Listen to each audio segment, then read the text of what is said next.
কৃষ্ণপ্রেমী গুণী শ্রোতাজনেরা, জীবের একদিকে থাকে সংসার আর অপর দিকে থাকেন পরমাত্মা।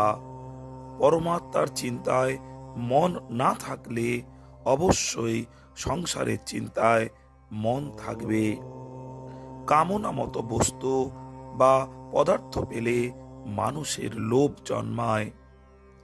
সে কামনাতে কেউ বাধা প্রদান করলে তার উপর ক্রোধ জন্মায়। কাম, ক্রোধ, লোভ ও মমতা হতে সম্মোহ উৎপন্ন হয়।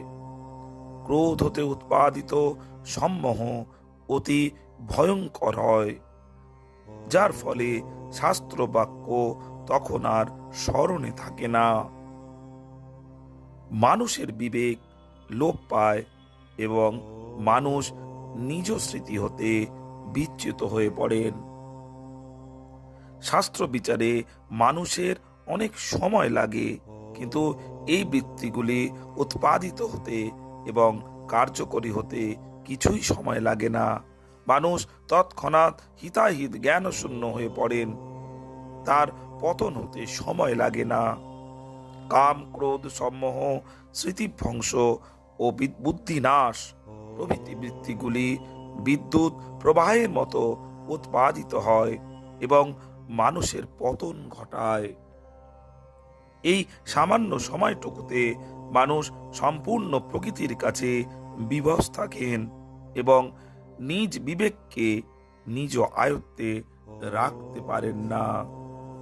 গুণী শ্রোতাজনেরা, বিষয়ের চিন্তা হতেই সঙ্গ জন্মায়।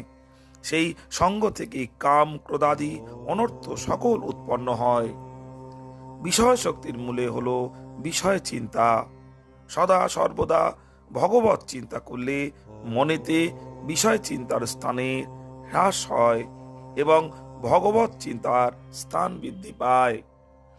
পরিণামী ভগবত সঙ্গ হয় ও ভগবানে আসক্তির উন্মেষ হয়।